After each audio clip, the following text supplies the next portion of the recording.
BJP ప్రభుత్వం ఏమంటుందంటే parliament స్థానాలపై దిశానిర్దేశం. బీజేపీ వచ్చే లోక్సభ ఎన్నికల్లో 10 సీట్ల కన్నా తక్కువ రావద్దు అని చెప్పేసి అయితే బీజేపీ ప్రభుత్వం చెప్తోంది. పదాధికారుల మీటింగ్లో రాష్ట్ర నాయకత్వానికి సూచనలు. నేటితో ముగియనున్న సమావేశాలు. తెలంగాణలో బీజేపీ 10 లోక్సభ స్థానాలకు తగ్గకుండా గెలవాలని అధిష్టానం రాష్ట్ర నేతలకు సూచించింది. సిట్టింగ్ స్థానాలతో పాటు బలహీనంగా ఉన్న సెగ్మెంట్లపై ఇప్పటి నుంచే ఫోకస్ పెట్టాలని ఆదేశించింది. ఢిల్లీలో కొనసాగుతున్న బీజేపీ జాతీయ పదాధికారుల సమావేశంలో రాష్ట్రం నుంచి కిషన్ రెడ్డి, లక్ష్మణ్, బండి సంజయ్, డీకే అరుణ హాజరయ్యారు. రానున్న లోక్సభ ఎన్నికల్లో 400 స్థానాల్లో గెలిపే లక్ష్యంగా ఈ మీటింగ్ సాగినట్లు తెలిసింది. కాగా ఎన్నికల షెడ్యూల్ కంటే ముందే అభ్యర్థులను ప్రకటించాలనే వ్యూహంతో బీజేపీ ముందుకు వెళ్తున్నట్లు సమాచారం. కాగా ఈ సమావేశాలు శనివారం ముగియనున్నాయి. శుక్రవారం జరిగిన సమావేశానికి ప్రధాని మోడీ, పార్టీ జాతీయ అధ్యక్షుడు జేపీ నడ్డా హాజరయ్యారు. ఏది ఏమైనా బీజేపీ 400 సీట్లు గెలిచి మళ్ళీ అధికారంలోకి వస్తారంట. అందులో తెలంగాణ నుండి మినిమం 10 సీట్లు గెలవాలని చెప్పేసి ఈరోజు బీజేపీ ఎవరితోనైనా చేతులు గెలవడానికి సిద్ధమవుతుంది.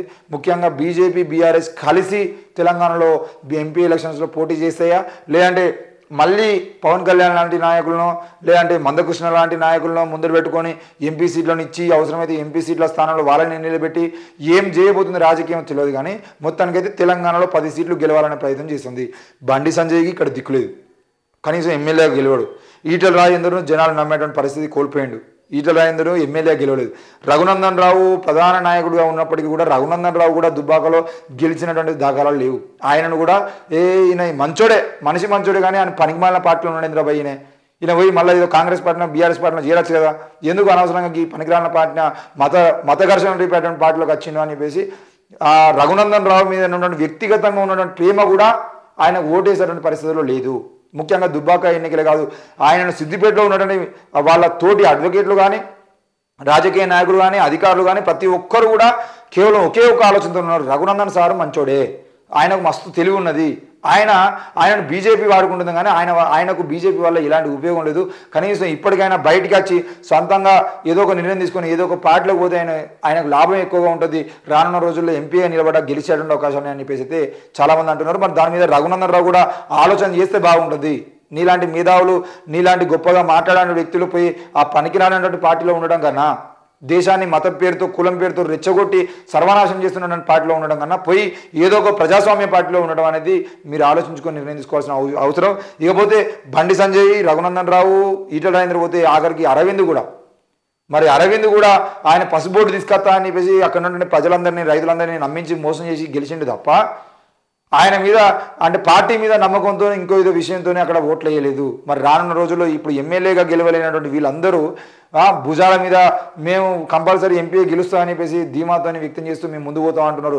మరి రానున్న రోజుల్లో కిషన్ రెడ్డి గెలుస్తాడా, లేదంటే డీకే అరుణ గెలిచారన్న అవకాశం. మరి డీకే అరుణ గారు అయితే అటు గద్వాలకు సంబంధించిన విషయంలో ఎక్కడ నేను ఎమ్మెల్యేగా నిలబడేది అంటే కాంగ్రెస్ పార్టీకి సంబంధించిన ఎమ్మెల్యే గెలుస్తుందేమో అని చెప్పేసి భయపడి కాంగ్రెస్ పార్టీ అభ్యర్థి గెలవద్దు అని చెప్పేసి వాళ్ళ అల్లుడు అయినటువంటి బీఆర్ఎస్ పార్టీ నుండి వాళ్ళ అల్లుడు నిలబడితే వాళ్ళ అల్లుడికి సపోర్ట్ చేసి ఈరోజు వాళ్ళ అల్లుడిని గెలిపించుకున్న పరిస్థితి మనకు కనబడతా ఉంది.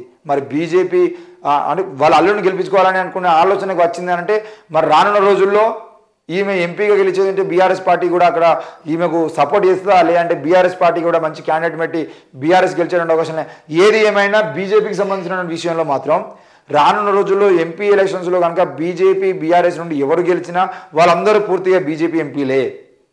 ఒకవేళ కాంగ్రెస్ నుండి ఆ ఎంపీలు ఎవరైనా కాంగ్రెస్ నుండి గెలిస్తే మాత్రమే కాంగ్రెస్లో ఉంటారు కావచ్చు, కానీ లేదు అంటే బీజేపీలో గెలిచినా, బీఆర్ఎస్లో గెలిచినా వాళ్ళందరూ పోయి మళ్ళీ కేంద్రంలో బీజేపీకి సపోర్ట్ చేస్తే అవసరమైతే బీజేపీలో చేరేటువంటి అవకాశాలు కూడా కనబడుతున్నాయి.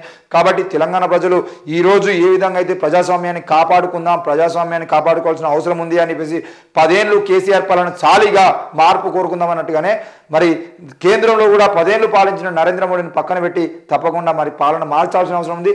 కేవలం కాంగ్రెస్నే గెలిపించాలనేది ఇక్కడ మన ఆలోచన కాదు. 10 ఏళ్ళకోసారి, 5 ఏళ్ళకోసారి ప్రభుత్వాలు మారితేనే, ప్రజలు మార్చితేనే అప్పుడు పాలన అనేది సక్రమంగా జరిగే అవకాశాలు ఉంటాయి.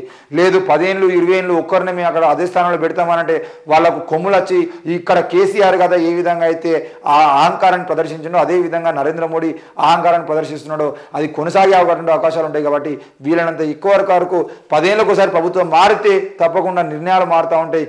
కొత్త వాళ్ళు ఆ అధికారంలోకి వచ్చేదంటే నిర్ణయాలు కూడా మారుతాయి. కాబట్టి తప్పకుండా ఆలోచించి నిర్ణయం తీసుకోవాలి. ఇకపోతే పార్లమెంటుపై దాడి వెనుకాల కారణాలు వెనుక తీయాలని చెప్పేసి CPI MLA Kunamneni Sambasivarao demand చేసిండు. పార్లమెంటులో పొగబాంబు దాడి వెనుక కారణాలు వెనుక తీయాలని CPI MLA Kunamneni Sambasivarao demand చేశారు. శుక్రవారం వామపక్ష పార్టీల ఆధ్వర్యంలో జరిగినటువంటి సమావేశంలో ఆయన మాట్లాడారు. ప్రధాని నరేంద్ర మోడీ, హోంమంత్రి అమిత్ షా నియంత్రణలో వ్యవహరిస్తున్నారన్నారు. బీజేపీ ఎంపీలు అజాగ్రత్తగా పాసులు జారీ చేయడంతోనే ఈ ఘటన జరిగిందన్నారు. దాన్ని ప్రశ్నించిన ప్రతిపక్ష ఎంపీలను సస్పెండ్ చేయడం దుర్మార్గం అన్నారు. వెంటనే సస్పెన్షన్ ఎత్తివేయాలని డిమాండ్ చేశారు.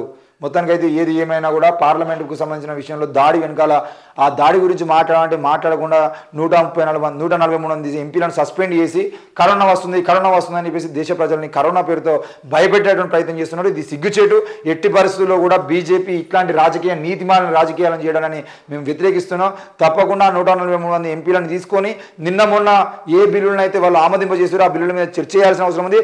దానితో పాటు బీజేపీ ఎంపీ పాస్ ఇచ్చి మరీ లోపల తీసుకొచ్చినటువంటి వాళ్ళ వ్యక్తుల్ని తప్పకుండా బయట తీయాల్సినటువంటి అవసరం కూడా ఉంది అనే విషయాన్ని మనం గుర్తు చేస్తా ఉన్నాం. ఇక బీఆర్ఎస్ డిసిజన్పై ఎంక్వైరీ చేస్తామని చెప్పేసి చెప్తూ ఇక నవీన్ మిట్టల్కి సంబంధించిన విషయంలో ఇంటర్ బోర్డుకు సంబంధించినటువంటి డైరెక్టర్గా ఉన్నటువంటి వ్యక్తి, కార్యదర్శిగా ఉన్నటువంటి వ్యక్తిని తీసివేయాలని చెప్పేసి ఇంటర్ విద్యా ఐక్య కార్యాచరణ సమితి చైర్మన్ మధుసూదన్ రెడ్డి ముఖ్యమంత్రి రేవంత్ రెడ్డికి అయితే ఒక వినతి పత్రాన్ని ఇవ్వడం జరిగింది. ఎందుకంటే ఆయన కేవలం రెవెన్యూ శాఖకు మాత్రమే ముఖ్య కార్యదర్శిగా ఉండి దాన్ని మాత్రమే చూసుకుంటాను. ఇంటర్ బోర్డుకి ఏనాడు వస్తలేడు. కనీసం 6 నెలలకు ఒకసారి కూడా మా బోర్డుకు వచ్చేటువంటి పరిస్థితి కనబడతలేడు. కాబట్టి తప్పకుండా ఆయన పక్కన పెట్టి కొత్త వ్యక్తిని పెట్టాలి. ఇంటర్ బోర్డుకు సంబంధించిన విషయంలో ఇంటర్ పరీక్ష పత్రాలు లీకేజ్ జరగకుండా ఉండాలన్నా, లేకపోతే ఏది ఏమైనా మొత్తానికైతే నవీన్ మిట్టలు ఉండేది ఉంటే ఇక్కడ సగ పన్నెత్తలేడు అని చెప్పేసి చెప్తాను. మరి వీళ్ళ పని సరిగా జరుగుతలే అని చెప్పేసి నవీన్ మిట్టల్ లాంటి మంచి అధికారులను పక్కన పెట్టాలని అనుకుంటున్నారా, లేదంటే నవీన్ మిట్టల్ కూడా నిజంగానే సమయం ఇవ్వలేకపోతున్నాడా, ఏం జరుగుతుందనే విషయంలో మనం ప్రత్యేకంగా ఆలోచించాల్సిన అవసరం ఉంది. వాళ్ళు చెప్తున్నారు కదా పత్రికల్లో వచ్చింది కదా అని చెప్పేసి ఏది పడితే అది గుడ్డిగా నమ్మేటువంటి పరిస్థితి కూడా లేదు. ఎందుకంటే బీఆర్ఎస్ పాలనలో ఉన్నటువంటి అందరు ఐపీఎస్ అధికారులను మారుస్తూ ఐఏఎస్ అధికారులు మారుస్తున్న క్రమంలో నవీన్ మిట్టల్ కూడా పోతే కాంగ్రెస్ వాళ్ళు వస్తే ఈ మధుసూదన్ రెడ్డి వాళ్ళకు కూడా మంచి అవకాశం ఉంటుందని చెప్పేసి వాళ్ళు అనుకుంటున్నారు. ఇకపోతే సింగరేణి ఎన్నికలను బహిష్కరించండి అని చెప్పేసి మావోయిస్టుల పిలుపు. సింగరేణికి సంబంధించిన విషయంలో గుర్తింపు సంఘం ఎన్నికలను బహిష్కరించాలని సిపిఐ మావోయిస్టు పార్టీ పిలుపునిచ్చింది. మిలిటెంట్ పోరాటాల ద్వారానే హక్కులను సాధించుకొని ప్రైవేటీకరణను అడ్డుకోవాలని సూచించింది. పార్టీ కోల్ బెల్ట్ కమిటీ కార్యదర్శి ప్రభాత్ పేటిత లేఖ విడుదలైంది. సింగరేణి కార్మికుల సమస్యలను ఇప్పటివరకు గెలిచినా ఓడిన సంఘాలు పట్టించుకోలేదని ప్రభాత్ ఆ లేఖలో పేర్కొన్నారు. నాయకులు అధికారులతో కుమ్మక్కైపై కార్మికులకు ద్రోహం చేస్తున్నారని ఆరోపించారు. దశాబ్ద కాలంలో టీబీజీ కేసు నేతల అవినీతి వల్ల సంస్థకు తీవ్ర నష్టంలా కలిగిందన్నారు. కార్మిక వర్గానికి న్యాయం చేయాలని బూటకపు ఎన్నికలను బహిష్కరించి పోరాటాల ద్వారానే హక్కులను సాధించుకోవాలని కోరారు. సంఘాల నేతలు తమ పద్ధతులు మార్చుకోవాలని, లేకుంటే కార్మికుల చేతిలో వారికి శిక్ష తప్పదని హెచ్చరించారు. కాళేశ్వరం అవినీతిపై సిబిఐ ఎంక్వైరీ కోరాలి. బీజేపీ ఎమ్మెల్యే పాయల్ శంకర్ ఇక ఫుల్ డిమాండ్ మనం ఆల్రెడీ చూసింది. 30న కొల్లాపూర్లో బీఆర్ఎస్ బహిరంగ సభ సన్నాహాలు చేస్తున్న పార్టీ నేతలు పార్లమెంట్ ఎన్నికల నేపథ్యంలో కేడర్ను సిద్ధం చేసేందుకే ఈ సభ అయిపోయిన తర్వాత మహారాష్ట్రలోని కొల్లాపూర్లో ఈ నెల 30న సభ నిర్వహించేందుకు బీఆర్ఎస్ ప్లాన్ చేస్తున్నది. భారీగా జనసేకరణ చేసి మహారాష్ట్ర పార్టీ కేడర్లో జోష్ నింపేందుకు సిద్ధమవుతున్నది. బీఆర్ఎస్ అధినేత కేసీఆర్ తుంటి ఎంక శస్త్రచికిత్స అనంతరం కోలుకుంటున్న నేపథ్యంలో త్వరలో ఆయనతో మహారాష్ట్ర బీఆర్ఎస్ కీలక నేతల భేటీ అయ్యేందుకు రెడీ అయినట్టు తెలిసింది. మహారాష్ట్ర పార్టీ వ్యవహారాల ఇన్ఛార్జి కల్వకుంట్ల వంశీధర్ రావు నిరంతరం అక్కడే నేతలతో సమన్వయం చేస్తూ స్థానికంగా సభలు సమావేశాలు కొనసాగేలా చర్యలు తీసుకుంటున్నారు. కొల్లాపూర్ సభ తర్వాత సోలాపూర్, ఔరంగాబాద్, వార్దా, బీడ్లో కూడా సభలు నిర్వహిస్తామని పార్టీ వర్గాలు పేర్కొంటున్నాయి. ఏది ఏమైనా కొల్లాపూర్ అంటే మన బరిలకు పోటీ చేసినటువంటి కొల్లాపూర్ కాదు, ఇది మహారాష్ట్రకు చెందినటువంటి కొల్లాపూర్. మరి కొల్లాపూర్ అనగానే అందరికీ తప్పకుండా బరిలకనే గుర్తొస్తా ఉంది. మరి ఆ బరిలకు సంబంధించిన విషయంలో మనం చేసింది ఏమి లేదు. కానీ ఎందుకంటే అట్లాంటి నిరుద్యోగులను గెలిపించుకొని ఒకసారి పంపించేది ఉంటే నిరుద్యోగుల విషయంలో కనీసం మార్పులు వస్తాయి. ప్రభుత్వం అయినా కూడా నిరుద్యోగులు పోటీ చేస్తే కూడా గెలిపించుకుంటారనే భయంతో ప్రభుత్వం మంచిగా ఉంటుంది, మంచి పాలన చేస్తాయని మనం అనుకున్నప్పటికీ కూడా అక్కడి ప్రజలు కనీసం ఒక 5,000 ఓట్లను మాత్రమే ఆమెకి వేయడం జరిగింది. మరి ఇప్పుడు కొల్లాపూర్లో బీఆర్ఎస్ సభ అంటే అది మహారాష్ట్రకు సంబంధించినటువంటి సభ పెడతా ఉన్నారు. మరి మహారాష్ట్రలో ఇక్కడ ఓడిపోయినటువంటి పార్టీ మహారాష్ట్రలో ఎలాంటి ప్రభావం చూపుతుంది, లేదంటే అక్కడ స్థానిక పార్టీలతో కుమ్మక్కైపోయి కలిసిపోయి పోటీ చేస్తుందా, ఏం చేస్తుందా అనే విషయాన్ని కూడా మనం ఆలోచించాలి.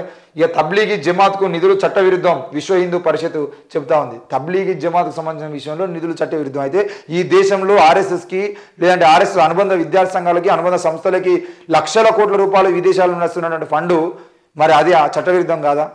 ఈరోజు వాళ్ళ బిల్డింగులు ఎట్లా కట్టుకుంటారు, విశ్వ హిందూ పరిషత్ లాంటి సంస్థలు పనిచేస్తున్నటువంటి క్రమంలో ఎన్ని కోట్ల రూపాయలు మీ సంస్థలకు అందుతున్నాయి, వాటికి సంబంధించిన విషయంలో మీరేం మాట్లాడుతున్నారు? ఈరోజు బీజేపీ ప్రభుత్వం ఎన్ని నిధులని వాళ్ళకి ఆర్ఎస్ఎస్ లాంటి సంస్థలకు ఇవ్వట్లేదు, వాటికి సంబంధించిన విషయంలో కూడా మాట్లాడాలి కదా. మరి దాని గురించి మాట్లాడు. వికారాబాద్ జిల్లా పరిగి సమావేశంలో సమీపంలో నిర్వహించిన తబ్లీగీ జమాత్ సమావేశానికి రాష్ట్ర ప్రభుత్వం నిధులు కేటాయించడం చట్టవిరుద్ధమని విహెచ్పి రాష్ట్ర అధ్యక్షుడు సురేందర్ రెడ్డి అన్నారు. శుక్రవారం ఆయన మీడియాతో మాట్లాడారు. నిధుల విడుదలను ఆపకుంటే విహెచ్పి బజరంగ్ దళ ఆధ్వర్యంలో ఆందోళన కార్యక్రమాలు చేపడతామని హెచ్చరించారు. హెచ్చరించుడే డైరెక్ట్ అంటే కేంద్రంలో మీ ప్రభుత్వం ఉన్నది కాబట్టి మీరు ఎవరికి ఫండ్ ఇవ్వంటే వాళ్ళకి ఫండ్ ఇవ్వాలి, లేకపోతే వ్యతిరేకిస్తారా అంటే మీ మీటింగ్లకు సంబంధించిన ఆర్ఎస్ఎస్ మీటింగ్లో కానీ, బీజేపీ మీటింగ్లో కానీ, ఏబీవీపీ మీటింగ్లో కానీ, లేదంటే ఆర్ఎస్ఎస్ అనుబంధ విశ్వ హిందూ పరిషత్ సంబంధించినటువంటి మీటింగ్ కానీ, వీటన్నిటికి సంబంధించిన విషయంలో మాత్రం సైలెంట్గా ఉండి కేవలం ముస్లిం సంస్థలకు సంబంధించిన విషయంలో మాత్రం ఆనాడు కూడా బీజేపీ ప్రభుత్వం ఏం చేసింది, తబ్లీగీ జమాత్ వల్లనే కరోనా ఈ దేశంలోకి వచ్చిందని చెప్పింది. దానికన్నా 3 నెలల ముందే 2 నెలల ముందే దేశం మొత్తం, ప్రపంచం మొత్తం అన్ని దేశాలు లాక్డౌన్ పెట్టుకుంటున్నాయి, మనం కూడా లాక్డౌన్ పెడదామని చెప్పేసి మాట్లాడితే ఆ లాక్డౌన్ విషయంలో మర్చిపోయినాడు నరేంద్ర మోడీ. పట్టించుకుని నరేంద్ర మోడీ ఎప్పుడైతే ముస్లింల సభ జరిగిందో దానివల్లనే స్ప్రెడ్ అయింది. అప్పటికే ఎన్నో ఏరోప్లేన్లలో కానీ నౌకల ద్వారా కానీ ఎంతోమంది విదేశీ వాళ్ళు ఇక్కడికి వచ్చిర్రు. కరోనా అంటుకున్నప్పటికీ కూడా వాళ్ళు మళ్ళీ వాళ్ళ మీదే నిందేసేటువంటి ప్రయత్నం చేశారు. ఇట్లాంటి నీచమైన రాజకీయాలు మానుకొని ఒకవేళ నిజంగానే తబ్లీగీ జమాత్ అనేది ఉగ్రవాద సంస్థనే అయితే ఈ దేశంలో కులం పేరుతో, మతం పేరుతో రాజకీయ దాడులు చేస్తూ ప్రజల ప్రాణాలు తీస్తున్నటువంటి, కనీసం వాళ్ళకి ఇష్టమైనటువంటి మాంసాన్ని తింటూ కూడా హత్యలు చేస్తున్న పరిస్థితుల్లో, దేవాలయాల్లోనే అత్యాచారాలు చేస్తున్న పరిస్థితుల్లో ఉన్నటువంటి సంస్థలను కూడా బ్యాన్ చేయాలి. అవి కూడా ఉగ్రవాద సంస్థలుగానే గుర్తింపు చేయాలి. వాటి విషయంలో కూడా విశ్వ హిందూ పరిషత్ మాట్లాడాలి. మరి ఇకపోతే మిరాకిల్ జరుగుతుందని ముందే చెప్పినని చెప్పేసి రేవంత్ రెడ్డి చెప్తున్నాడు. డిసెంబర్లో తప్పకుండా తెలంగాణలో మిరాకులు జరుగుతుందని ముందే చెప్పానని సీఎం రేవంత్ రెడ్డి అన్నారు. శుక్రవారం ఎల్బీ స్టేడియంలో ప్రభుత్వ ఆధ్వర్యంలో నిర్వహించిన క్రిస్మస్ వేడుకల్లో ఆయన మాట్లాడారు. మొన్న కర్ణాటక, నిన్న హిమాచల్ ప్రదేశ్, నేడు తెలంగాణలో సెక్యులర్ ప్రభుత్వం ఏర్పడిందన్నారు. ఇంతకంటే మరో గురుతర బాధ్యత సైతం ప్రజలపై ఉన్నదన్నారు. వచ్చే పార్లమెంట్ ఎన్నికల్లో దేశవ్యాప్తంగా కాంగ్రెస్ రావాలని కోరుకోవాలని సీఎం రేవంత్ రెడ్డి విజ్ఞప్తి చేశారు. నిస్సహాయులకు సహాయం అందించడం మా ప్రభుత్వ ధ్యేయమని, అర్హత కలిగిన వారికి అవకాశాలు కల్పించడం మా సర్కారు లక్ష్యమని, తెలంగాణలో ఏర్పడ్డ ఇందిరమ్మ రాజ్యం పేదల అభివృద్ధికి పాటుపడుతుందని, మేము పాలకులం కాదు సేవకులం, యేసుక్రీస్తు మాకు ఆదర్శం, బాధ్యతను మరవకుండా పనిచేస్తూ ముందుకెళ్తామని చెప్పేసి రేవంత్ రెడ్డి అన్నారు. ఏది ఏమైనా పాలన, ప్రజాస్వామ్య పాలన కొనసాగిస్తాం, పేదల పాలన కొనసాగిస్తాం, పేదల కోసమే పార్టీ అని చెప్పేసి ఈరోజు మరి రేవంత్ రెడ్డి అంటున్నారు. రానున్న రోజుల్లో ఏం జరుగుతుందనే విషయం కూడా మనం వేచి చూడాల్సిందే. ఇక ఇది మన ఉచిత బస్సు ప్రయాణానికి సంబంధించిన విషయంలో ఒక అమ్మాయి ఆధార్ కార్డు చూపించినప్పుడు కూడా టికెట్ తీసుకోవాలని చెప్పేసి అమ్మాయికి టికెట్ ఇచ్చిన పరిస్థితి నాగర్ కర్నూలుకు సంబంధించినటువంటి జిల్లాలో చూసుకోవచ్చు.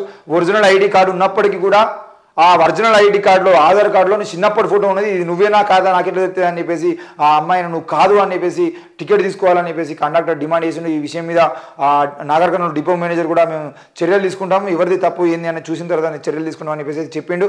ఏది ఏమైనా కూడా గుర్తింపు కార్డు అనేది అసలు ఇవి 2012, 2011 ఆ మధ్యకాలంలో తీసుకొచ్చినటువంటి 10-11లో తీసుకొచ్చినటువంటి ఆధార్ కార్డులలో అప్పుడు 10 ఏళ్ల క్రితమే ఫోటోలు దిగిరు. 10 ఏళ్ల క్రితం ఫోటోలలో అప్పటికి ఇప్పటికి ఎన్నో మార్పులు జరిగినాయి. కేవలం ఆ అమ్మాయి కాదు, దేశంలో ప్రతి ఒక్కరి పరిస్థితి అదే. ఆ 10 ఏళ్ల క్రితం దిగినటువంటి ఫోటోకి ఇప్పుడున్నటువంటి ఫోటోకి సంబంధమే లేదు. మరి అట్లాంటి క్రమంలో 10 ఏళ్ల క్రితం ఆమె 10వ తరగతి చదువుతామంటే ఇప్పుడు పెళ్లి చేసుకుని 2 పిల్లలకి తండ్రి అయితే ఆమె పరిస్థితి ఏంది? నీ మొహం అప్పుడు ఇప్పుడు సేమ్ లేదు, నువ్వు టికెట్ తీసుకోవాలంటే ఇట్లాంటి సమయంలోనే ప్రభుత్వం ఏం చర్యలు తీసుకుంటుంది, ఏం నిర్ణయాలు తీసుకుంటుంది అన్నప్పుడు తీసుకునేటప్పుడే జాగ్రత్తలు వహించాలి. మరి ఆధార్ కార్డు మనం పెట్టినాం, ఆధార్ కార్డు అనేది 10 ఏళ్ల క్రితం ఆధార్ కార్డు ఇప్పుడు కరెక్ట్గా ఉంటుందా ఉండదా, 15 ఏళ్ల క్రితం తీసుకున్నానండి ఆ ఓటర్ ఐడి కార్డులు మనం చూస్తే గుర్తుపడతామా లేదా అనే విషయాల మీద ప్రభుత్వం ఒక సోయికి రావాలి. ప్రభుత్వం తప్పకుండా ఇట్లాంటి వీటి మీద ఒక నిర్ణయం తీసుకొని రానున్న రోజులు ఇలాంటి జరగకుండా చూసుకోవాల్సిన అవసరం ఉంది. ఎందుకంటే ఈ అమ్మాయి దగ్గర పైసలు ఉన్నాయి కాబట్టి ఈరోజు టికెట్ తీసుకుంది. బస్ ఎక్కిన తర్వాత మధ్యలో పోయిన తర్వాత ఆ అమ్మాయి నువ్వు టికెట్ తీసుకోవాలంటే ఎట్లా బస్ పాస్ ఫ్రీయే కదా అని చెప్పేసి అమ్మాయి బస్ ఎక్కి ఉంటే ఆమె దగ్గర డబ్బులు లేకుంటే బస్సులో ఉన్నామని అడుకోవాలన్నా, లేదంటే అక్క నేను రెడీ రోడ్డు మీద దింపిపోతారా, మీ పరిస్థితి ఏంది? కాబట్టి ఇట్లాంటి మళ్ళోసారి జరగకుండా చూసుకోవాల్సిన బాధ్యత కాంగ్రెస్ ప్రభుత్వం మీద ఉంది. తప్పకుండా తీసుకుంటుందని మనం ఆశిద్దాం.